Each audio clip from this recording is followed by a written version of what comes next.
Can I see it again? The golf one? Golf is usually the only one that's really affected and also the market. Because I was looking at that report. And then McBride actually got received into some more funds too, so that's a little different. So it's just all in how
Okay, I'd like to call the September 10th meeting of the Richmond Parks and Recreation Board to order. We got some welcoming new guests here to talk to today. Absolutely. First, I'd like to introduce the United Way. You guys want to come on up? Step right here in front of the camera. Hi. Where's a good place for the microphone and? Yeah, just come right here and face towards this one. So, Perfect. I'll take this one. Well, for those of you, hello, my name's Tamara Brinken. I'm the president of the United Way of Whitewater Valley. We serve Wayne and Union counties. And to my left is my board chair, Morgan Howard. There it downs. We are here to present a check to the Parks Department in the amount of $15,000. This is to go towards the completion of the Star Park Playground. We're very excited to make this contribution to the Parks Department, knowing that through their matching program, these dollars are going to stretch to $25,000. So it's a wonderful opportunity for us to come in and make this donation. This donation comes from our Community Initiative Fund. This does not come from money we raise through campaign, nor does it come from the COVID-19 fund that we have. This is a fund that's designed for us as an organization to use those dollars and put back into the community to create community vitality. So we have a thriving community. We're excited about this opportunity because it also, while improving the playground in an area that will hopefully help the residents that live there now, it will also help to build that community to entice people to want to come to our community and live in that area. So we're very excited. Morgan, did you have any? No, I'm just very proud of the project and very excited that Denise gave us an opportunity to get involved with it. Yeah.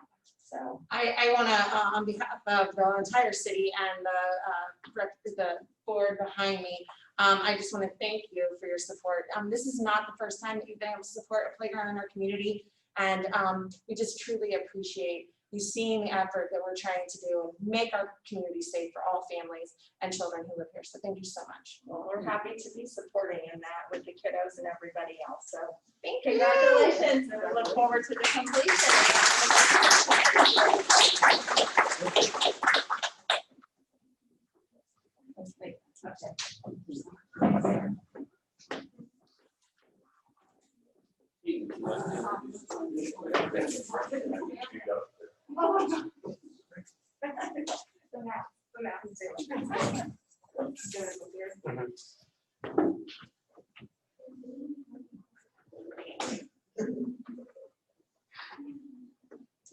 So, hello, Park Board.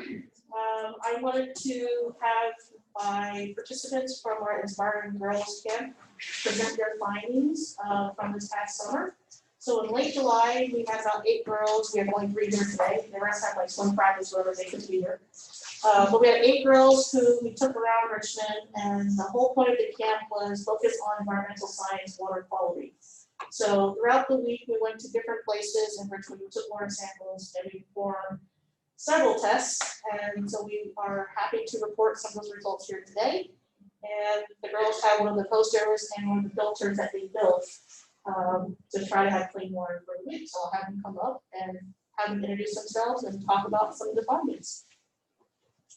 Also, my colleague, Patricia Schroeder, is the other instructor for this camp. You're welcome to use that. You know, with the bowl for the tribal there.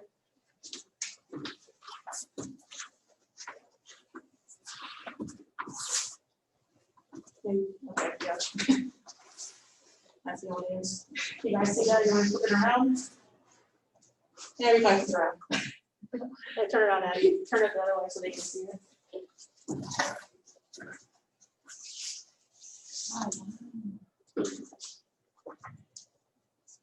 So if you guys introduce yourselves and then talk about your experience and some of the results. I'm Adeline Penrose. I'm Christina Regan. So tell me about the places that you guys have been. Well, we sorry. We went to Springwood Okay, and Glen Miller, Middle Fork. And then we also went to Cook Wetlands. And I think that's all. okay. And what was your favorite place? Springwood. Springwood was your favorite place. What did you find in Springwood that you'd like to share? Well, in Springwood, we found pH levels Okay. that were pretty much acceptable because it was 8.5. And that is on the higher end of acceptable, but still okay. We found zinc, and that was a 2, and it was, I think that was below acceptable, so it's okay. And then chlorine, which was 0.5, and that was okay. And then we also found hydrogen sulfide, and I think that was below acceptable, but I don't really know. What's in the below. bottles? Yes, okay. So this is an E. coli test. Purple means negative, yellow means positive, and positive. This is from Springwood.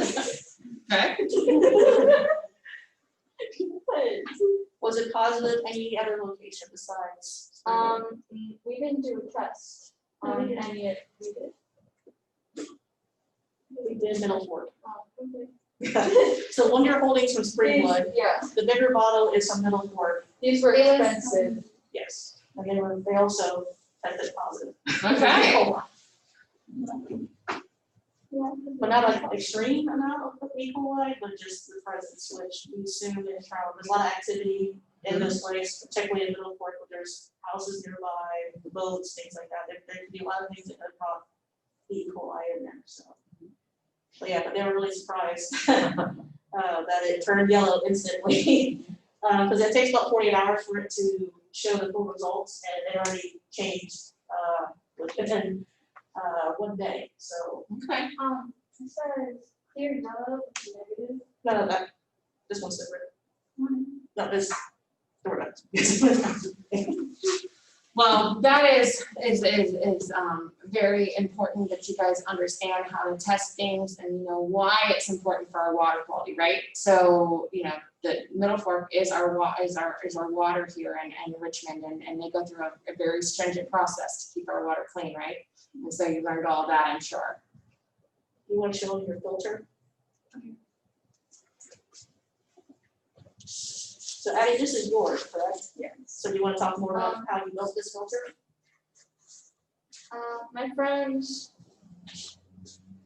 Annabella, yeah, she and I built this, and we have down here is a layer of cotton balls at the very bottom, and then there was coffee filters with charcoal, and then on top of that was coffee filters with sand, and then coffee filters, gravel, more coffee filters, and some more sand, and then cotton filters and cotton balls. We had to take the cotton balls out at the top, so we could see, try and get the water all the way to the bottom. But yeah, it worked. It was good. It got the water pretty clear. We used green. It was water that they had put together. But it had visible stuff in it, like dirt and sticks, but it also might have had other chemicals or anything like that in it. And so we got it pretty clear from the green food coloring. Who had to drink it? It was definitely earthy, I can tell you that. But it tasted clean, so they did a good job. Awesome. Any questions for our campers? Well, first of all, for you guys to take the time to go around to some of our areas and learn about them and learn about the quality of water, I think that is amazing and you should be commended for that. So thank you so much for taking the time and the week that you did with Mrs. Washington and Mr. Schroyer, because they were great. I loved participating, coming and saying hi and kind of telling them about some of the things that I do on a regular basis. I know Catherine also was a part of that. So thanks for letting us be a part of your week, and thank you for letting Parks be a part of your week. We really appreciate it. Yeah, I just want to add that as part of our camp, we focus on women leadership, so that's why we had different speakers come in. So Denise spoke to our group, Catherine spoke to our group, the new director of folks came and spoke, a woman from the Chamber of Commerce came and spoke. So we had different women from different fields who came in to talk about their leadership experience, how they got to come into their role and what some of the challenges that they face. So it was very good for our girls to hear that, and as they get older and hopefully become leaders themselves one day, they know kind of the roadmap and how to get around those obstacles. So they will. I have one question. We did find a number of things in Springwood that I feel like weren't very, like the E. coli. So, and we did see one person fishing in there, and I got kind of worried because if they ate the fish there, they could become very sick. So I was wondering what would happen if someone did end up getting sick because of the water there. Well, we actually have no fishing signs posted along the ponds. They're fishing at their own risk. So we try really hard to enforce no fishing around that actual pond. We've taken out the docks and we've done all we can. Some people choose to make their own choices, and we just have to let them do that. We don't want anyone to get sick. That's why we put those signs. So what about the life inside the water? What about the E. coli in that? When it affects them? Well, I'm just wondering, are we going to do anything about that? Yeah, I think that this is something that you should definitely do a little bit more research on, because there is like coli found in a lot of things other than just water. Sometimes it's found in our meat. And so I think you might want to take a little bit more research, because if it interests you that much, I think diving into that a little deeper might help. And, it's up to us keeping those areas safe and free from people. If, I think E. coli is found in a lot of different areas. I'm not sure if anybody else wants to speak. Caleb might want to speak towards that a little bit. But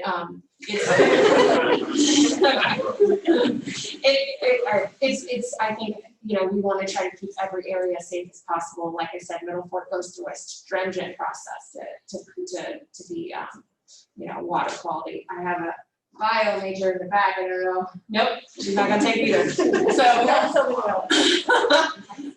it's all right. I mean, we can definitely make sure these areas still stay safe. I know Indiana American Water definitely keeps our Middle Fork waters clean and safe. And then again, we do keep everything posted around Springwood and try to enforce that as much as possible. So I appreciate your concern, and we have the same concerns. Thank you. That's one of the things they noticed on your tests. We had a lot of parts per million tests or parts per billion tests and so on. Our E. coli tests are binary tests, either there or not there. Right. So the amount of E. coli that's found in there, you don't have a measurement for right now. You know it's there, but you don't know how much there is. Right. Just like all the other tests we ran, the iodine and the zinc and so on, there's a safe level and an unsafe level. We could pursue, if you wanted to at school, trying to get a water sample that we could get you a quantitative test for, a number that says, okay, 4 is unsafe, this is a 2, this is a 9, or whatever it might be. Because the E. coli test they run simply tests for presence, it doesn't give you an amount. And so you can pursue it, or you can make it your next project. Yes. If you make it your project in school, then we can continue the testing.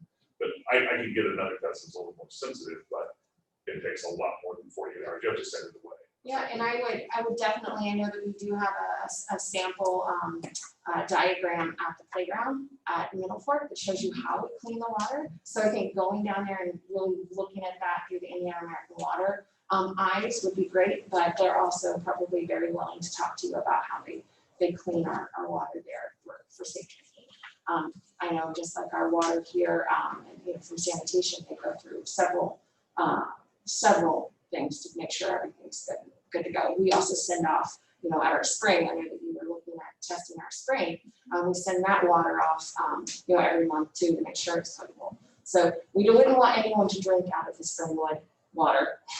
I mean, that's one of the things, because we don't have any way to clean that. So, you know, fishing, you know, some of those things talking about part per million, I'm not sure exactly how that affects some of the life there in the pond, but, that's. But the test you have gives you the question, and now you can pursue the answer for it, well, because it would be worth looking at. Yeah, Because we also tested the spring water at Glen Miller, because it is drank so much, it has a much lower tolerance, it just has to be cleaner, because people fill it jugs and drink it, so it'd be worth looking at. yeah, absolutely. And then sorry, I have one more question. That's okay. What about, the making people aware of what's going on in Springwood? Is that gonna be going on at all? Well, obviously this is live, so, that's one of those things. I think working with T, we'll figure out how we want to get your results out there and what we want to do about it for sure. Sound good? We'll keep you posted. I did see that sign about how you clean the water, Yeah, but, I'm thinking, I was sort of thinking that you could maybe put a sign just like it, except at Springwood, except explaining all the unsafe things and maybe like, I know you guys do have warning signs, but, Yeah. just explaining the why behind it, okay, like we do in projects. all right. That's a consideration. Thank you so much. See, she's already in there. Ready to go. Jim, if that be for the geese, that was my great. Awesome. Surrounded by geese. Yes, that'll happen. Well, thank you so much. And that's a lot of where you're getting that equal. Yeah, remember that, because you've got the geese who sit on the water level, especially at the area near the sites. Well, thank you very much. Thank you.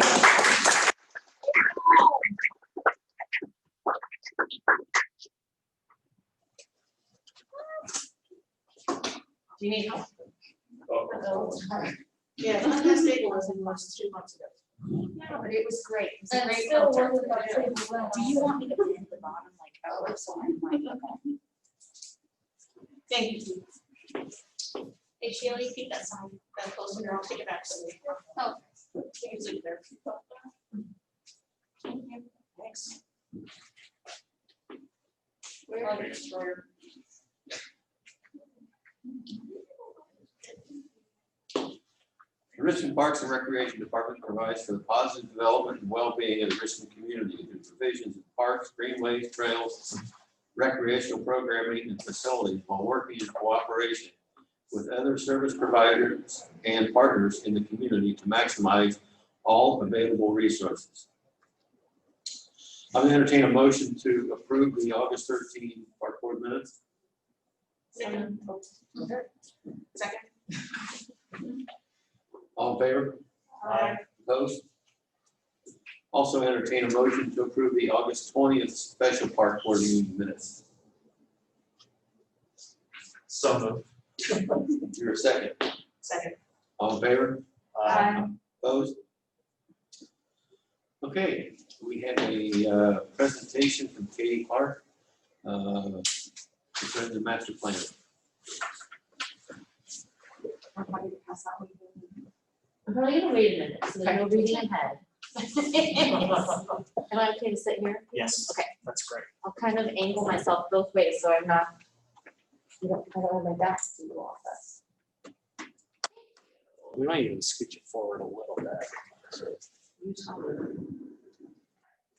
So we have a little bit there. Am I on TV now? Almost. You're so close. Maybe scoot towards me a little bit. There we go. Perfect. Okay, I'm glad the back of my hair is looking good today. Thank you all for having me. I don't have a giant check or a cool water filter, but I do have lots of good information to share with you and talk to you about. So I'm excited to be here. And this is my first big trip out of the house since March, so I'm really excited. We just want to share, kind of the team that I'm representing that's back home. We've been working really hard on the plan. I think the last time we actually came to present to this group was in February when we first got started. The team had a little update in June. But we've been doing a lot of work in between. So we're at the point where we're kind of ready to share a lot. We're getting ready to send you some more information. So really today is to give you an overview of what you're going to be getting. probably even as early as tomorrow or early next week. Just so you have a little bit of a sense of where it's coming from and what it's gonna look like. And then we want to start to talk about some of our action steps. That's really the last piece of the plan to kind of nail down. So we know what the roadmap is for the next 5 years. So really kind of just a quick agenda of what I'm going to touch on, quick overview of kind of what we've been doing, what we said we were going to do, kind of where we are, and then really to kind of orient you to how the plan is organized, highlight kind of our vision and goals that the master planning team has helped us come up with, and starting to think about those tools that are really going to kind of propel you forward over the next kind of 2, 3, 4, 5 years. So really quickly, if you think back and remember, this might look familiar, just to kind of give you a sense of our process, it really broke down to those 5 key phases of a lot of research, looking into kind of trends, analysis, what's happening here right now, what's happening in all the parks, what are the amenities, what's their condition, and then kind of plugging in and asking the community a variety of different questions at key times, and using all that to generate some strategies and getting to kind of that final plan piece. We were able to make it through those first 3 phases before kind of the world went on hold. Timing wise, it worked out really well. We had a lot of great information we could just digest for a month or so. Really kind of put those pieces in line, and then kind of once things started to settle down, it was a perfect opportunity to come back to the community and talk about priorities. That brings us to where we are right now. We're kind of right between that planning stages phase and the adoption. We have a lot of things kind of drafted and ready to send to you. But like I said, just that final piece of those final action strategies that we want to nail down is where we are kind of inching towards the end. We can see the light at the end of the tunnel. So I want to start to, like I said, I'm going to be able to send you big pieces of the document probably within the next few days. And it's going to be a lot. I think I have it over here. It's a pretty thick, beefy plan just because of all the great things that need to be in there. I mean, all the great things you have in the community, we wanted to make sure we captured. And that can be overwhelming. If I just send you 200 pages in a PDF, you're going to be like, oh my gosh, like I can't handle it. So I want to kind of just tell you like the highlights of everything. So if you only have a limited amount of time, you can kind of figure out where you want to funnel your time and energy when you start to review it. So at a high level, the plan is really kind of broken down into 5 chapters. And what we've tried to do is tell the story of the Richmond community, kind of the natural features that are here and the park system itself. We're telling that from kind of where you've been, where you are now, and where you want to be in the future. So those 5 chapters really kind of break down to talk about kind of our purpose for what's this project, what are we trying to do. We have to talk about the community. Some of these pieces are required by DNR, so they're very specific of what they want to see. The community piece is heavy for them, the demographics, and the economics of who's living here, who's using the park system. The current need, kind of looking at what's here now, what might we need to improve, what's the community telling us they'd like to see, and then kind of using all that to craft that future plan and then the implementation steps of how you can move forward. So I'm going to kind of quickly go through some of these. You'll be able to see kind of what pages of the plan are starting to look like. Definitely like this one as example, not intending you to be able to read all those words on the slide, but just want to kind of highlight the way things are starting to look and shape up. We talked early on that the plan might have to be big. There's just a lot going on here, but we wanted to make it kind of graphic, user-friendly, kind of easy to follow. So you'll start to see that come through in the way the pages are designed and how information is highlighted. So if we think about kind of the beginning, this is obviously the background of what we're trying to do. What's kind of the purpose of this board, this process. This is all captured in this first chapter of the plan. There's a lot of great kind of history and community information. We've tried to kind of create an accurate timeline from the beginning of kind of when the Parks Board was actually established all the way through now. All the great kind of highlights of when properties were acquired and when things were expanded and built. That takes us into kind of the chapters about the community themselves. Again, demographics and economics can be a little bit boring, but we love data. So we've tried to kind of organize it and highlight it in a way that shows you kind of the important pieces of what does kind of your residential population need and how does that equate to the park system itself. This chapter also kind of captures the glimpse of all the natural and man-made systems that are here. Again, that's a DNR requirement just to understand kind of the lay of the land. What are we working with? What might we need to overcome? So all of that's documented in words and pictures and in maps. And then we get to kind of one of the bigger chapters, and that's all about the current need, what you have now, what might the impacts be in the future, what do we need to consider. So there's a lot of information on future trends that are happening at national scales, that are happening kind of regionally. And then there's kind of a park by park inventory. We've mapped everything. We've kind of polled the community on the use of the facility or the park. And we've integrated some ADA kind of accessibility components and kind of wrapped all that up in a big, like, so what does all that mean? Kind of the analysis of what does all that information mean? So we can think about it as we move forward. Also within that need section, we've done a lot of analysis looking at kind of not just the parks, but the department as well, and comparing kind of different data points to regional peers. So we were able to look kind of across the Midwest. I think it ended up being 12 states with systems similar to the population of Richmond. We were able to kind of compare your park kind of system acreage size-wise, staffing, financial, kind of all those data points to some of the peers across the region.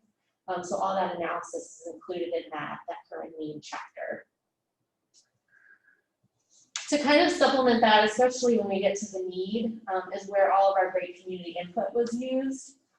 We kind of as planners and designers think of it as, I could spend all day just looking at data and visiting parks, but that gives me one side of the story. Obviously how all of you interact with the park system or how some of your neighbors or family might, that's really what gives us the full kind of color picture is what I like to say. So we took a lot of time to kind of interview folks, talk to people, to help us get that full version of what's happening and what might need to happen in the future. So if you remember, I think I saw all of you at something at one point or another. We used a variety of different techniques early on, kind of starting at the beginning of the year through March.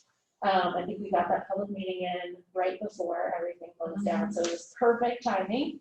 But we did focus groups with staff and different kind of user groups. Denise was great, kind of taking things to different pop-up events and talking with folks as she was meeting with people for other reasons. Our project website, we had a great kind of response through online and paper surveys, and of course that workshop that we held in early March.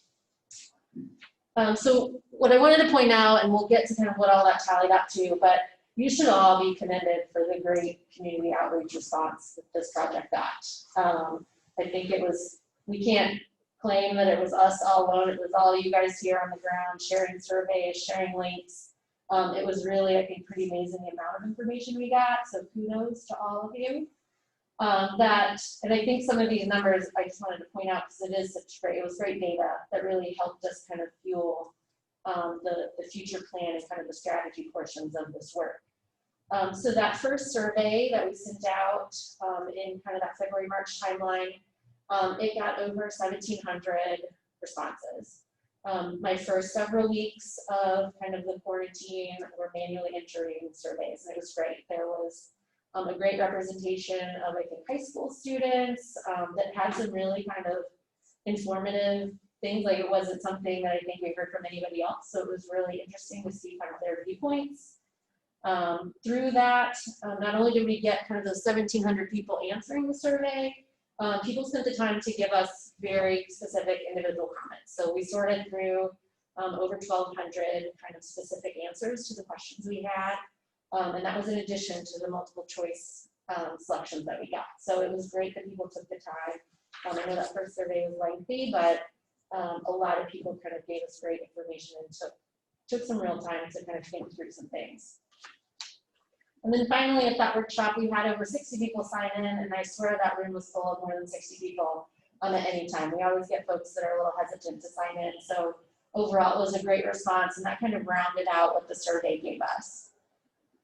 So we take all that kind of community outreach, all that inventory, that look at the data. Like I said, it kind of trickles down into how we build the plan. So it kind of, all of that information started to tell us what we should be planning for, kind of the who, the what, the how, like everything kind of started to fill in the gaps and show us where we need to focus our attention. So you'll see in the plan, it's highlighted as a series of strengths, challenges, and future trends that we really need to be mindful of now and as you move forward over the next 5 years. And I really just want to kind of highlight them. I'm certainly happy to talk through any of them once we get to the end or even after this meeting. But I didn't want this presentation to become too weighted down with data because I could talk about the data for hours and hours. But really, strength-wise, consistently what we heard is that the residents here really value the parks and the open space, the programs and the trails. And they've kind of helped us define this term of the city's flagship parks. And those are really the ones that are rooted in the community's history. There's some of the larger facilities and properties that you have. They're really the kind of the keynote, so to speak, of if you ask a resident kind of what are Richmond parks, they're the ones that surface to the top. So they value these spaces and they really kind of see that these parks offer kind of history, they offer amenities, and they're really contributing to what they believe kind of Richmond as a community is. And then I think what was noted, not only by staff, but we heard kind of in some of the community survey responses, is that the department itself is really great at kind of finding partnerships. They have some now that are really serving as a resource.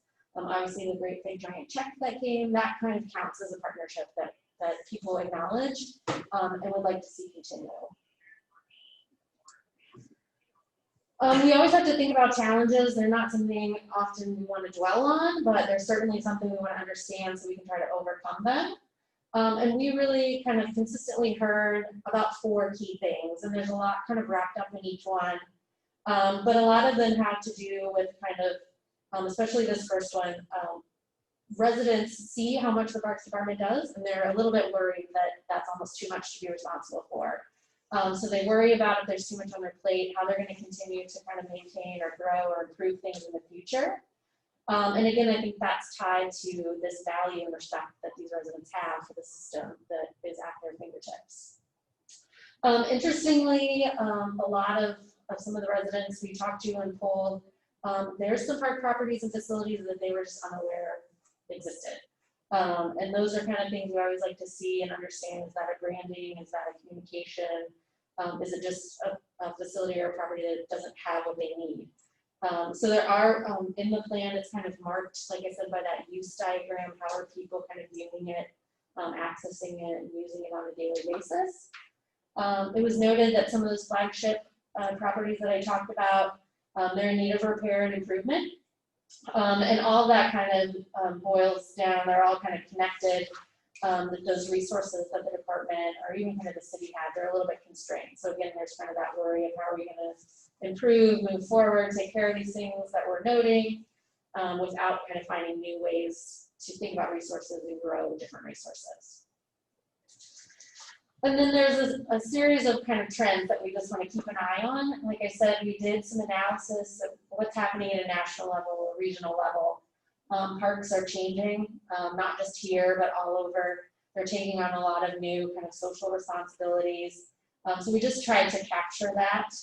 Not necessarily have to jump on all of these at once, but they're just going to continue to kind of grow, and you need to be aware of kind of how other systems are accommodating these.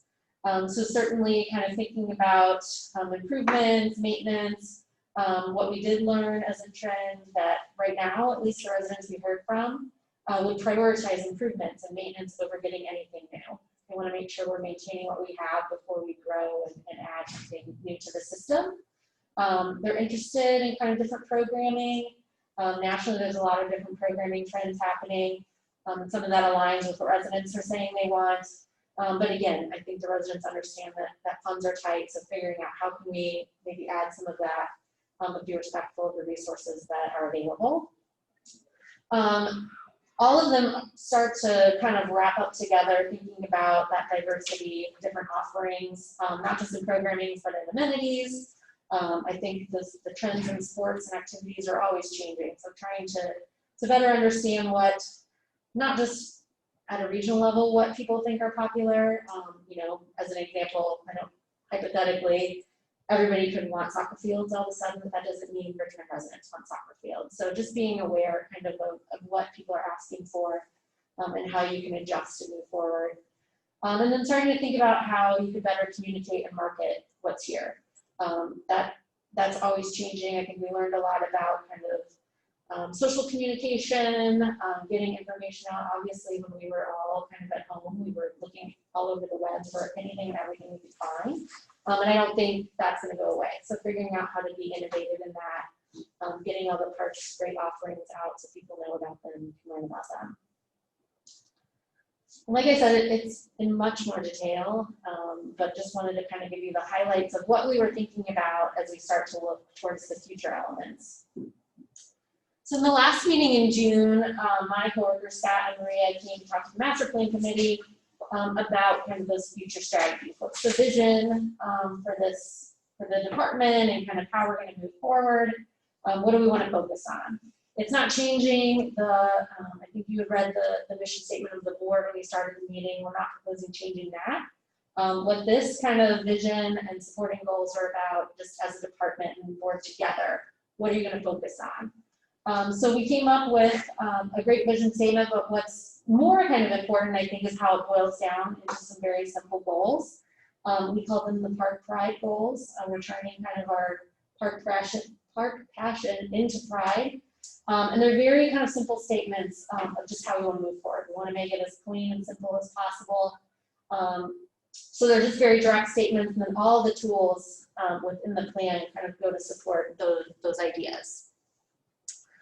And what happens kind of in this 4th chapter and the 6th chapter, it lays out a number of initiatives and projects that support not only the big vision of where we're going to be in 5 years, but those 5 specific goal statements.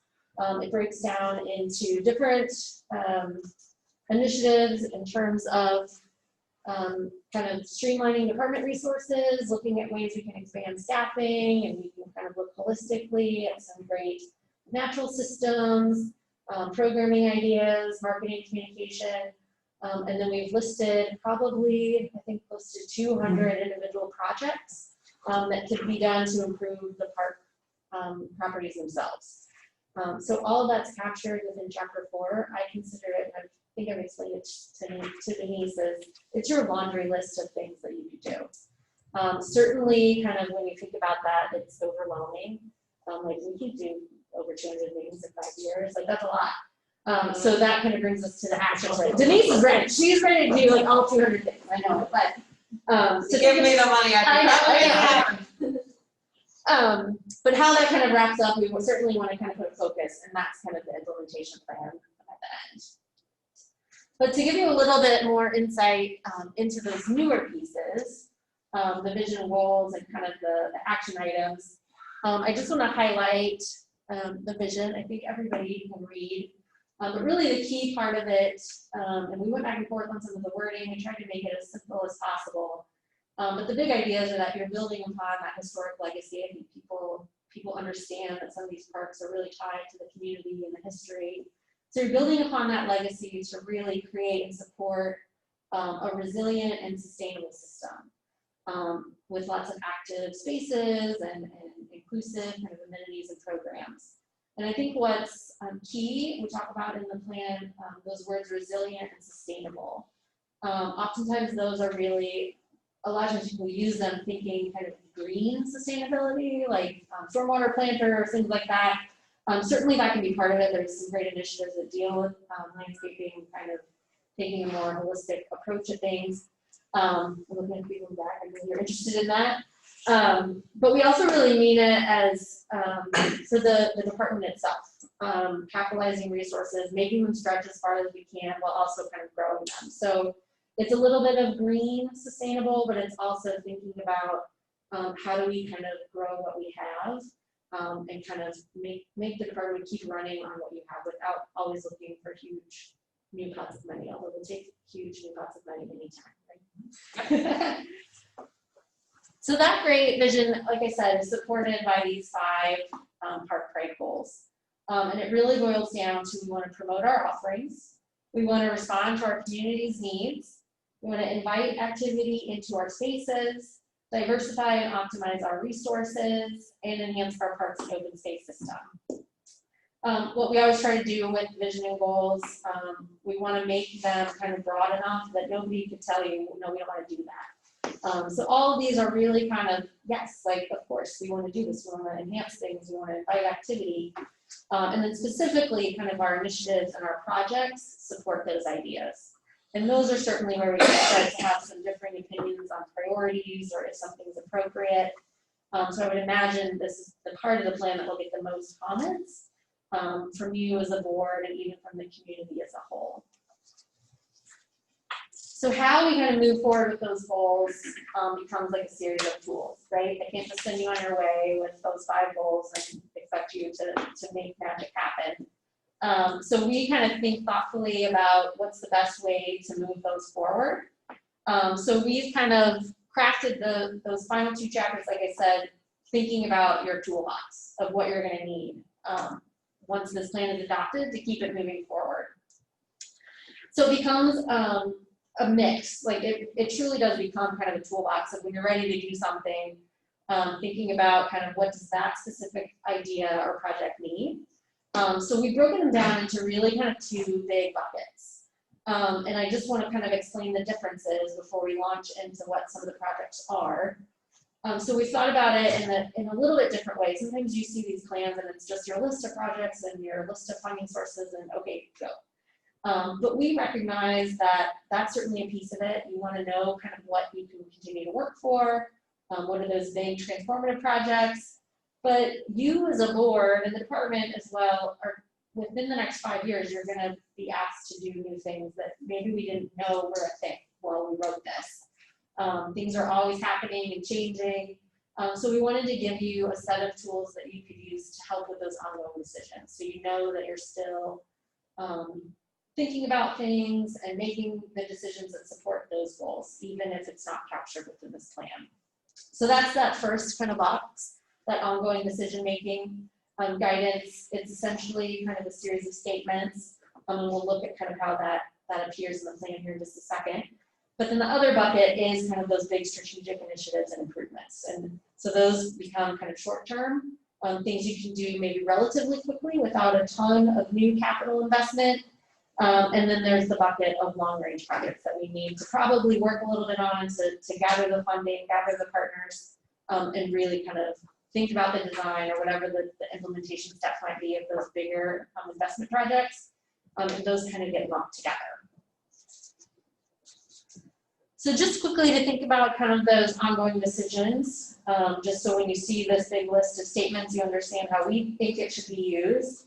As I said, these are kind of focused on providing ongoing guidance for you. So if in a couple months somebody brings you a great idea and you're unsure kind of how it fits into this bigger vision and goal statements, you can refer to this section of the plan. It's organized by those Park Pride goals. And we kind of see it as if I say that great group of students came in and wanted to kind of continue their project, asking maybe for some resources or support from the department or the board, you could kind of use these checklists to say, yes, absolutely, this is fitting within what we want to do. You can kind of use it to make that case if you need to run it off the flagpole to someone else for approval. You can say, no, it's meeting these 10 things, it fits within what we should be doing, let's do it. On the contrary, you might come across something that maybe doesn't check as many boxes. So you could use that to kind of, discuss kind of where resources should be spent or things should be kind of held off or things like that. That's how we intend to use it. It starts to look like this on a page. Like I said, the big goal statement at the top, a quick kind of summary of basically what our intent there is, and then kind of the checklist statements that you can kind of use it to review, like, yes, it's absolutely enhancing what we wanted to enhance.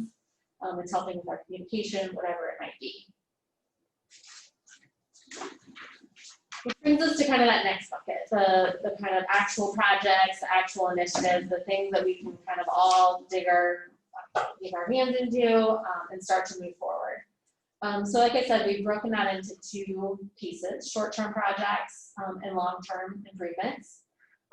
Those short-term they're really focused on streamlining and expanding the department's resources itself. So we heard a lot that maybe those are constrained from the public. And we want to think about how we can expand that, kind of stretch them as far as we can.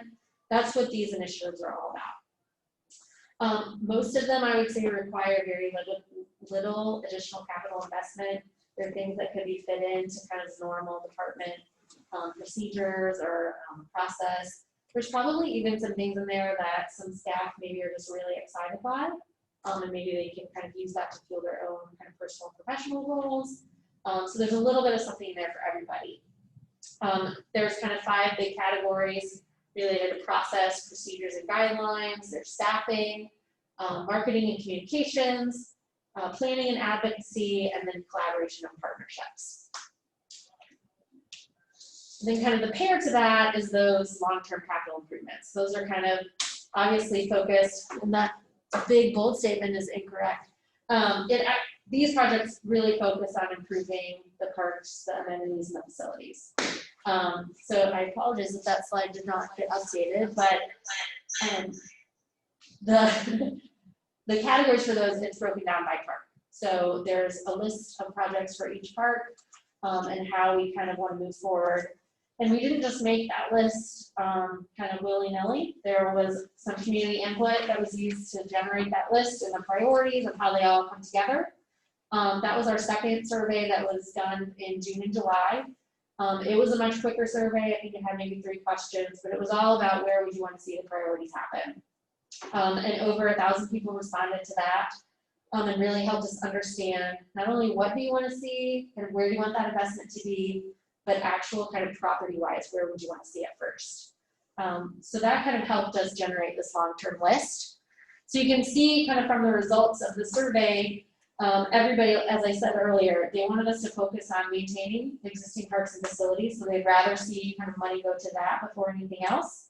Followed by adding or enhancing park amenities. So those would be kind of basketball courts, pickleball courts, kind of the things you might use in a park.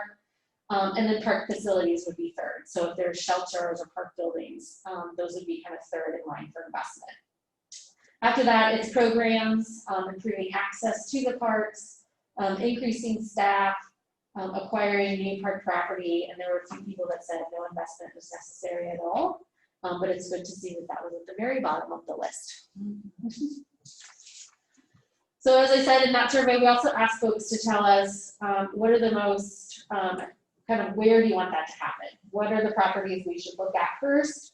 And so that's kind of, again, where we saw that idea of flagship. We could easily see kind of where folks gravitating towards where they wanted to see their kind of investment dollars, so to speak, spent. With Glen Miller being kind of at the top of the list by far, followed by Middle Fork. I think Clear Creek Park, we got some, we listed kind of the pool and McBride Stadium separately. So we saw them a couple of different times. Springwood at the top of the list. Kind of the senior center, Mary Scott Park, the former Glen Miller Golf Course, White Falls, Jack Elster Plaza, and the C&O Depot. Those kind of rounded out the top. After that, it kind of dropped off, so you could see a marked note of these really rose above everything else. So that's kind of how we generated the list. They're kind of prioritized by facility in the plan, not necessarily within each one in this kind of meaty chapter the way it is right now. And we've aligned everything based on kind of where folks said they wanted to see an investment. So in terms of maintenance, improving kind of amenities and facilities, all of that's really spelled out. So like I said, I think within there's probably 200 individual projects that could be done to improve parks across the system. I think we've captured almost everything. So really, we don't want to leave you there with that big long list. We want to make sure we've crafted a very strategic set of next steps for you And that's really where I hope some questions and discussion happen today.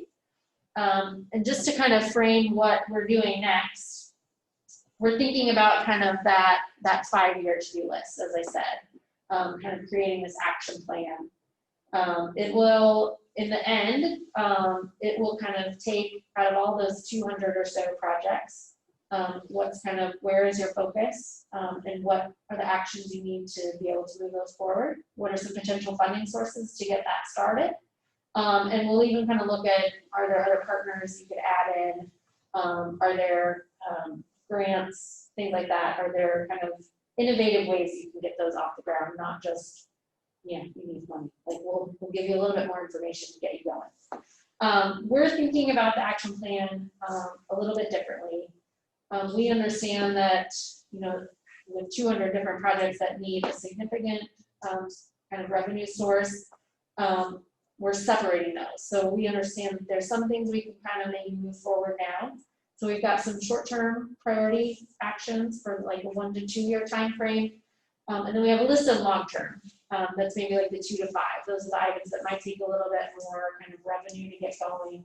It might take a little bit to find those partners, get those grants, get everything in alignment to move them. So we're trying to give you a little bit that you can keep going with now, and then things that you can kind of continue to move forward with in the 2 to 5 year time frame.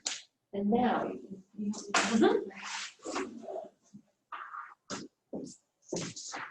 So what Denise is helping me pass out is our very initial look at maybe what some of those action plan priorities are.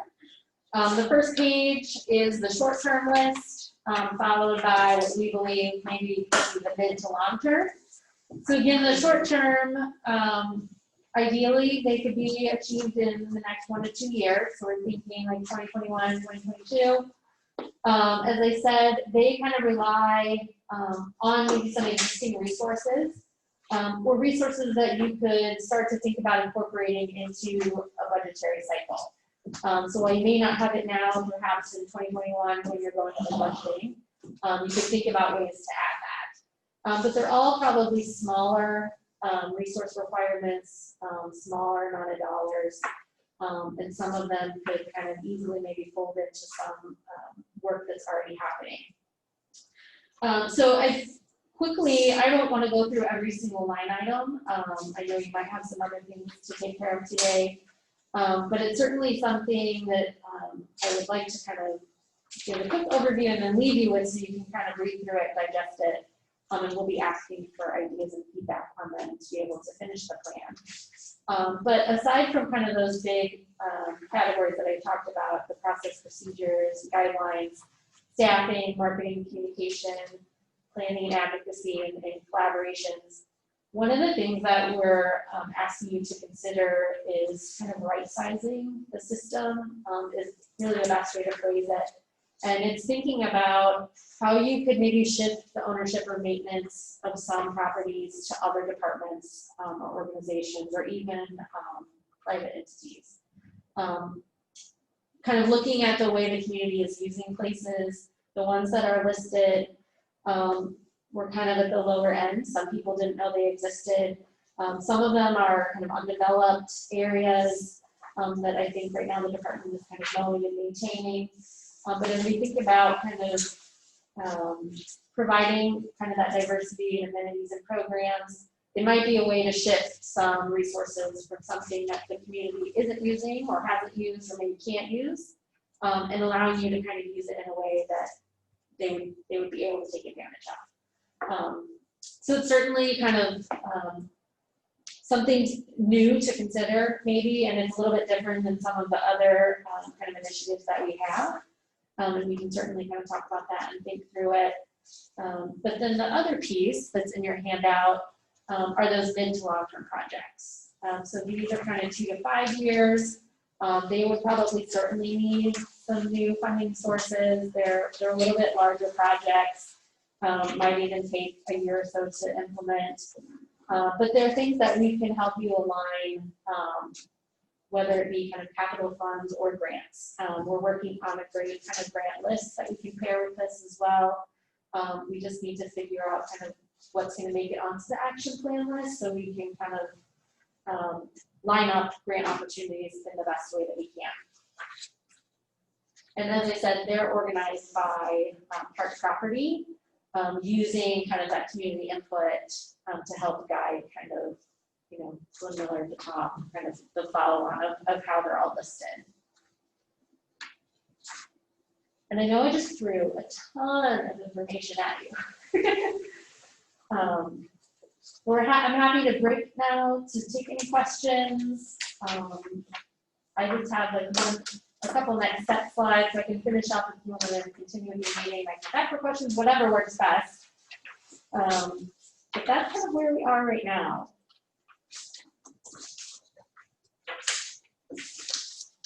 What makes sense? Questions, discussion? As you identified the 200 action items, did you throw any weight towards a list to prioritize certain items, or is that how you broke it down? What you're thinking, you broke it down into the short term as a 2 to 5 year type thing?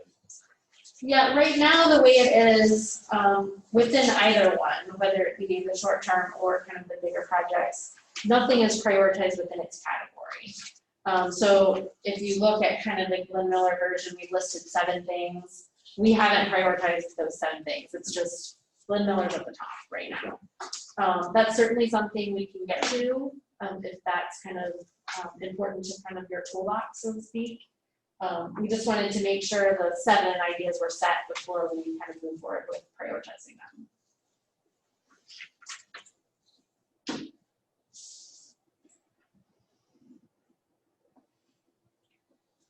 You might want to just kind of clarify what you're looking from the board. If you're looking for some discussion in terms of the right sizing of the properties, if you're looking for the action items of that, or you know, maybe they just need to review this and digest it and then send emails your way, or I'm not sure how the board would, you know, boards, how they would like to go forward. If there needs to be some discussion today while Katie's here, or you know, if there's something that each board member would like to kind of dwell on for a little bit, or something maybe that excites them about this plan, I think that would be cool. Yeah, maybe let me jump to my kind of next steps, and that's a good lead into what I'm actually asking you to do with all this information. So there's just a few kind of things that need to be done to finish what I would call a draft plan. 4 of the 5 chapters are drafted. They have a copy of them here. But we'll be kind of, as I said, providing these materials to you for review. So you can sit with the document and read it, spend some time looking at it. And then we'll also be updating the document with some comments we received from IDNR. We were able to submit kind of what we've completed so far to them to get their initial feel of how it was coming together. And they really just sent us over, I think, 3 things that we had to fix. So they're pretty easy adjustments. But after that, what I'm really asking for you to do is to look at these kind of proposed projects, especially kind of what we've kind of presented today as what we think are maybe the action steps that we should move forward. And let me know if you agree. You can absolutely email me, call me and say, no, this should not be a priority, or you're missing something that I think should be a priority. Because essentially, when we get to the finished plan and you as the board adopt it, we want to make sure that it speaks to what not only the community wants, but what you as a board think is important. What's here right now is what we heard from the community, with some help, I think, from Denise on the staff side. But we want to make sure we're not missing something from kind of where you're sitting in your board chairs. So certainly, I would love for you to review this kind of handout and the longer list as well. But if I had to prioritize, if you said, hey, I can only do one thing, I would like you to look at this handout, just to make sure we're not missing something, or we're not, maybe we can clear up something, how we're saying it, to make sure it's as crystal clear as possible. That would be my big ask. And I know I don't expect that to happen today before I leave. Certainly if there's additional thoughts, I'd love to hear them now. But some of this, I know that you need to kind of read it and let it sit with you for a little bit and then get back to me, and that's absolutely fine, so. That's my ask for the day. Okay, I have two areas. One, was education mentioned anywhere in terms of the park department educating or using education programs for our residents or particularly our school age children? Was there any mention of that? There is. Because coming from the school teacher. Absolutely. And obviously I've used, my position as a school teacher to work with the Parks Department in the past with community service, things like that. Of course, the camp that I helped present here today, but I was just curious if the community wants to see us be more involved with the education in schools here in our community, or I just feel like education should be also. I think that's a good thought, because one of the things that they're doing when they do the Mary Scott, the workshop there, part of that was education as well. Yeah, and when we do our community service, in the program that I teach, we definitely talk about the parks and some of the history and why it's important to give back and things like that. So I was just curious if that was mentioned at all. My answer is yes, and of course, now that I say that, I'm not gonna be able to show you where in this plan, but I think we did hear it, we did, not only from kind of board and staff, but it was kind of noted in some of the survey results, and it's in here. I will find it and follow up with you. But I think it is important. I know it was discussed in just how parks themselves have evolved to have to answer so many different roles in a community. And so just, I think that's where it originated, but we did kind of then hear it in different follow-up conversations, so. Okay. And then the second area is the resize park properties. Can you talk a bit more about how these particular locations were chosen? What was the data that kind of supported it? Absolutely. So for the most part, a lot of them, as I said, they, in our inventory, when we looked at like Berryfield or Brady Camp, when we look at kind of where that is, how people can access, there's a lot of challenges to getting there, right? It's in the middle of kind of this kind of residential area, you have to access it through a small little easement, and that just poses some challenges. So we kind of noted things like that in our inventory and assessment of the facilities and the properties. Then looking at kind of, as I said, this kind of community use chart, when we asked in that first survey, how people, like how often did you go there, and then did you think it was well maintained and things like that. Some of those results showed us that a lot of people didn't even know these properties existed. And then in talking with staff, just how things are used, like the JV Diamonds, some of those became a great opportunity. If we could find a great partner to kind of take that over, share some responsibilities with us, it could be a way to kind of alleviate a burden that we as a department have, and find a great way to strengthen a community relationship. So all that kind of played in together. Kind of Warnley Park is an example. It's a property that we kind of maintain as a department, but it's not something the community uses. So that kind of played into it as well. If there's spaces like that that we're calling a park, but the community isn't able to kind of take advantage of it as a park, maybe there's a way to share responsibilities and maintenance for things like that. So to free up resources for something else. What about, you mentioned again, back to your 200 projects, staffing. I mean, that's a lot of projects that it's going to take a lot of people, time and effort. Yes. Do you think we have the staff to do that? How do you feel our staff stacks up to accomplish those tasks? Your staff does a lot of amazing things with, I think, limited resources. I'm trying to pull out, because that is one of the data points we compared to kind of those regional peers. And what happens, essentially, you have less staff based on your city size than some of the comparable areas. So kind of one of the data points, you have, I think, 6.5 full-time staff members per 10,000 residents. It's actually a lot lower than, I can pass you this chart. I'm doing a really poor job of explaining it. But basically what our data, we were able to look at, it gave us kind of a lower quarter, kind of a middle, and then a higher quarter for these kind of various regional and Midwest systems. So staffing wise, your number fell below even the lowest. So when I say kind of staff wise, you're doing amazing things for what you have, it really is kind of noteworthy because some of these other like-sized systems have way more staff committed to it. So I would say if you're able to kind of take on some of these projects, I have no doubt that some of these projects could happen based on the staff that you have.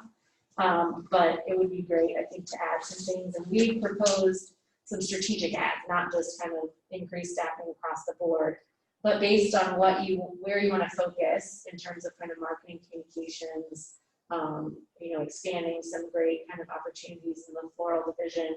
We made some strategic suggestions on where staff could be added, that hopefully then frees up some resources to move some of those bigger projects forward as well. Is that fair? We had a lot of talks about some of the, Yes. the analysis points and kind of where we want to think things about in the future. Which I'm not misrepresenting what we. No, I think one of the things, and you may not realize where she pulled some of her data from, but the National Park, the Recreation and Park Association has a gathered group of regional type options that she can plug in our data and then just see exactly everywhere else and anything that's comparable. And that's national for all park and recreation agencies. So that was really helpful to really see not only population wise, but funding wise and how we compare to cities our size. And in looking at that, I think that's probably one of my favorite things in this plan when I dove into each chapter individually. And Katie's not going to say this, so I'm going to say it for her. She's been phenomenal, even with the maternity leave and all of those things that have gone on. She has just been a complete blessing to our Parks Department. And she has already given the review to the IDNR, who has wrote back only 3 small, very tiny changes. And she's not gonna tell you that, but our plan is very much on the forefront of the IDNR's mind right now. And they're very impressed with her work, and they're very impressed with our community as a whole and the involvement we've had. This is unlike, I think, anything that this guy reviews each day. So to say that and to just highlight Katie and her team and in our community as a whole being a part of this process, it looks a lot different than it did in 2009 when we did this the last time. And this is a very, very big community-driven effort. And Katie's been along through the whole thing along with her team, and to get that feedback from the Indiana Department of Natural Resources is huge for us as a department and for them as a design group. So she's not gonna pat herself on the back. So I will do that for her and appreciate her. She dove into this, obviously coming off the comprehensive plan for the city. So she had a very good feel for what our community can bring to the table. And so that was not something she had to get acclimated with. So we were able to really dive into some of the challenges and some of the concerns and how we want to see that going forward. With our community-driven process, it's just been a very good, solid combination of a whole lot of things. And so I think that the board should really be proud of some of the stuff that we really want you to weigh in too. And I think that's part of this, why she's here, to kind of show you what's happening, how she's focused this plan with our community in mind, and then really just wrapping your head around what do you all want to as a board, and so that we can make sure that these things are happening.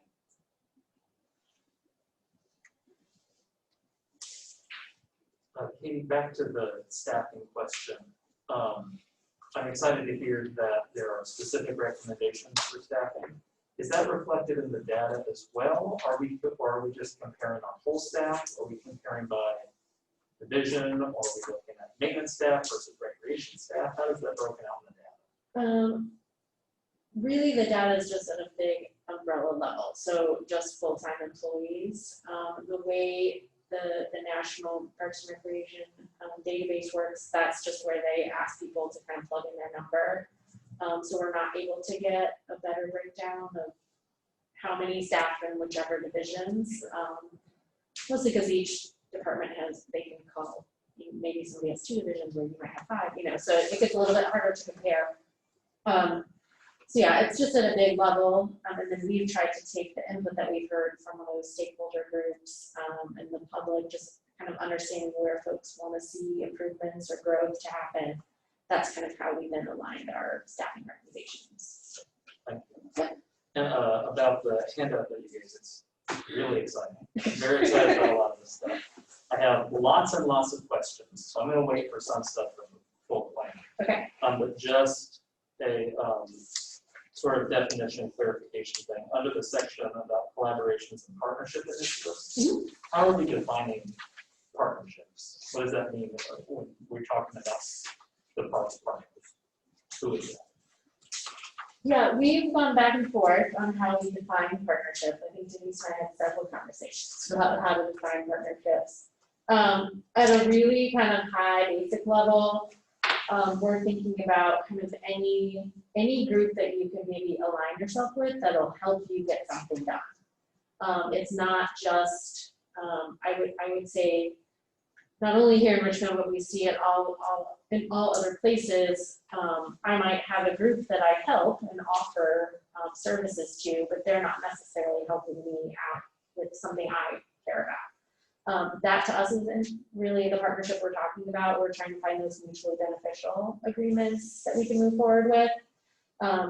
So we kind of talk about at a high level, kind of what exists, those great kind of opportunities that exist now. And some of the recommendations are really how to better delineate what those agreements should be to make sure that you're consistently getting that mutual beneficial piece, where the Parks Department just isn't giving out things and maybe not getting something back in return. And that getting something back isn't always money. It could be kind of cleanups or volunteer labor or even kind of contact network lists, like anything that might help move something forward. We kind of consider that in the everybody working together category. Thank you. Yep. You said you compared 13 communities. Yeah, I think it ended up being 12 or 13. I'm sorry, it was 12 states. So we kind of picked those Midwestern states. And then within that, I want to say it was around 20 different organizations, kind of is what came up in the data. I'm just curious from a funding standpoint, were they tax-based funding or was it kind of a combination tax private? Particularly as we look at these projects, how are they funded vis-a-vis compared to these projects? Yeah, so I'm looking for that page because we did go back and forth to make sure we were kind of pulling that correctly and thinking about it in the best way. And what was interesting in one of the last iterations when I re-pulled the data and looked at it again, at a pure kind of funding level where your revenue comes from, you're very much in alignment with what even the national averages are. Parks departments are kind of, as you know, there's like a tax piece, there's a charges for services piece, it's like anything from programs to pools to shelters. And then there's often like the private side, whether it's foundations or just donations or whatever that might be. So the way the comparison is, that data wasn't available at the regional level, so we had to look nationally at just all parks departments across the United States. And you're super close to where everybody else falls, whatever the average is, you're like within a percentage or two with each category. I think at first glance, we were thinking it was a different story, but once we dug back in, I think the way where your revenue comes from is pretty standard with what we would normally see. What we weren't able to really look at, there's a whole set of data of how those folks take that revenue and then plan for capital improvements. That's the piece that we weren't able to kind of clearly align, because I think one of the things we heard about, it's hard for you to think about that. It's hard for you to think strategically about those capital improvements because you're using your resources to do all the great things that you're doing now. And that's certainly one of our recommendations, like maybe let's start to think about creating kind of this long-term kind of capital improvements, and this 200 project list is certainly the beginning. And that's data we can share with you too, if you're curious kind of how those regional peers, like what, there's information on how much they plan for each year to spend. Like, so there is that piece and how that breaks down from programming to projects to, I think even maintenance. So that's information I can provide to you if you're curious to see. It just wasn't we weren't able to do an apples to apples comparison with kind of where you are right now. Is that last information you mentioned the full plan? Not the piece in terms of kind of how these peers think about using their revenue. But it's something we can add if that's important. Either add or just share with the board. Yeah, absolutely. I think that'd be interesting. Yeah.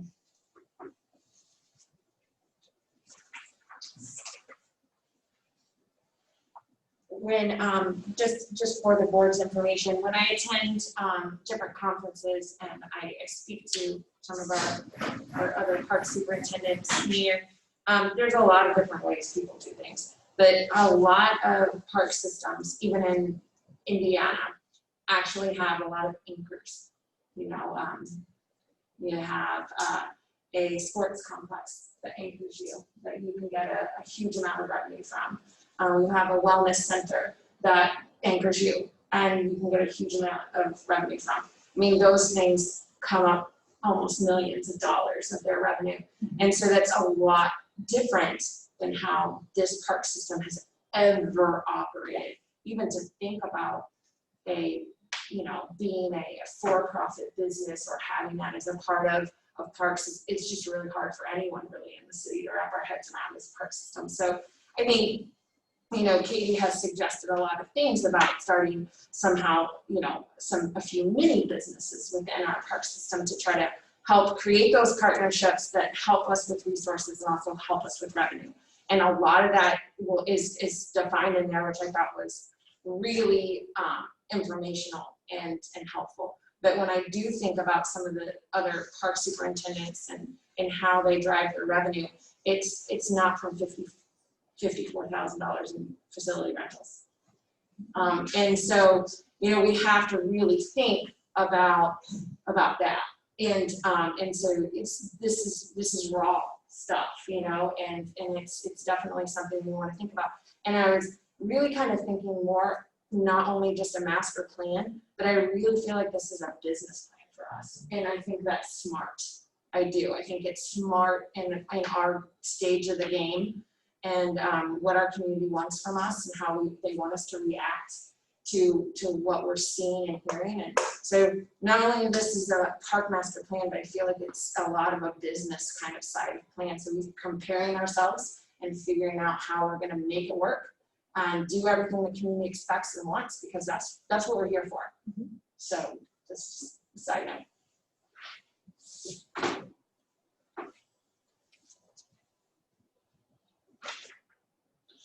Well, I think we probably all have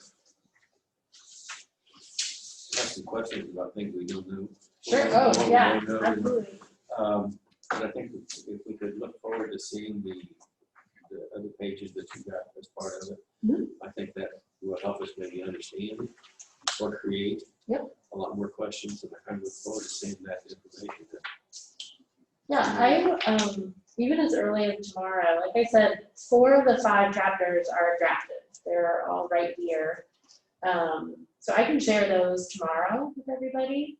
The piece, we have an initial part of the write-up of chapter 5 that discusses your current finances.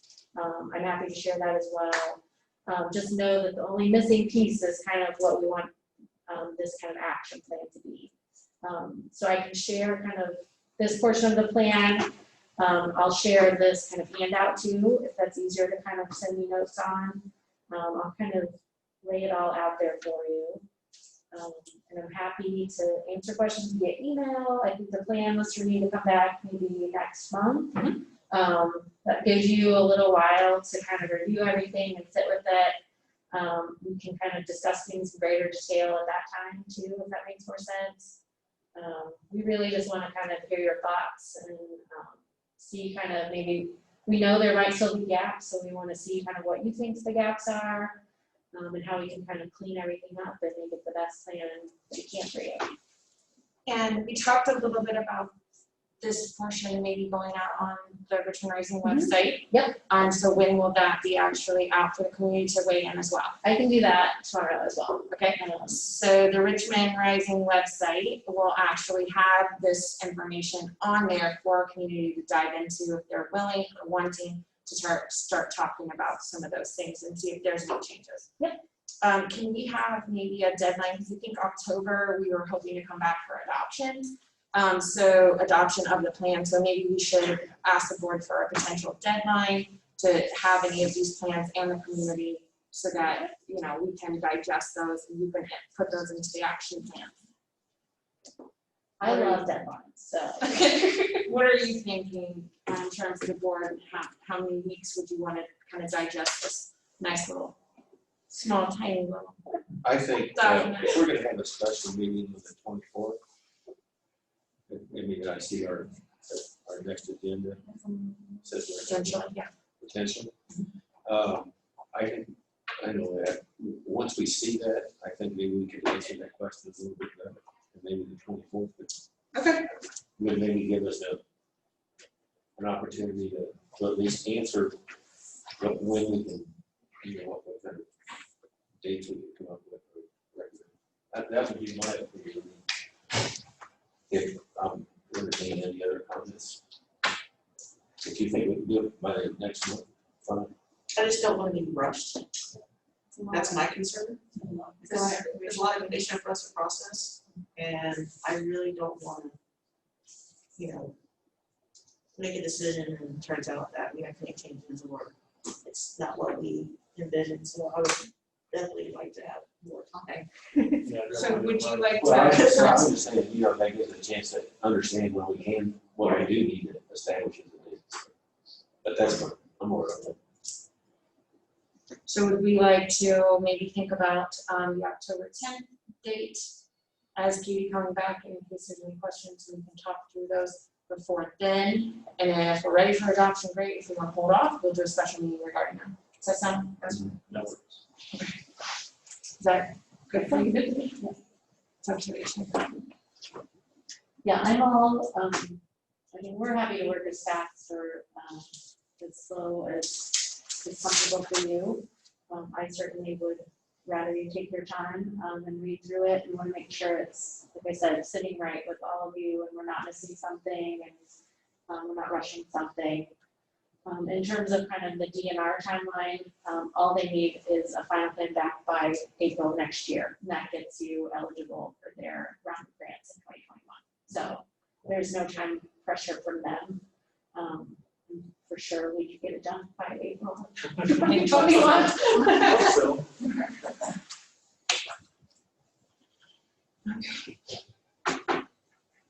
Any other questions or comments? Jeff, Katie. Thank you. Thank you very much. Thanks for having me.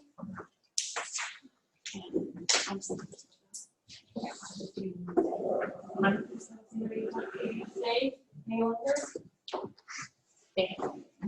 thanks for your time. Let me eject it for you.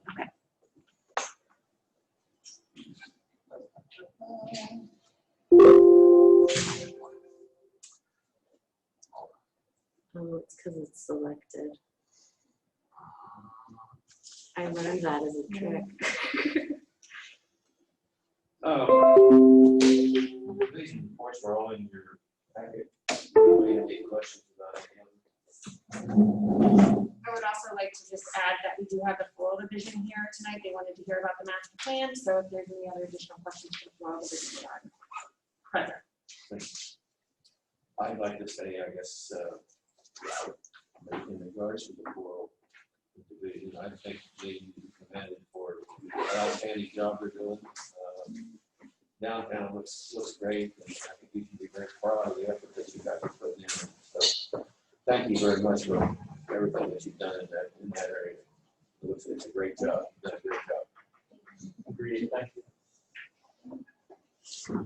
Board concerns and comments. Delegation correspondence. Old business. New business. I believe everyone received contract 107-2020 in their packet this week. This is for Miracle Midwest, the playground company that was awarded the bid for the playground at Star Park. This is in the amount of $112,550. And again, we did talk about a potential fence installation as well. I think they're trying to work through that, but that might be a change order coming to the board. However, this contract will need to be secured so we can go ahead and order the equipment and get that freighted here so we can start that project. Entertain a motion to approve contract 107-2020. Miracle Midwest for playground at Star Park. Second. All in favor? Aye. Opposed? And there's a transfer to Highland Lake Golf Course. Yes, and you haven't heard from Sheila in a while, so I'll make sure she's here to answer any questions.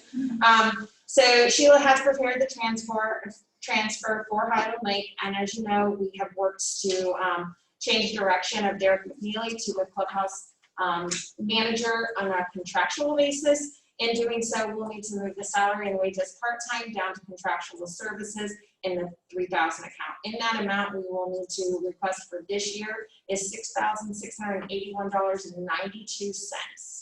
$6,681.92. So there's a transfer needed from salaries to have funds available for contractual labor of Derek McNeely.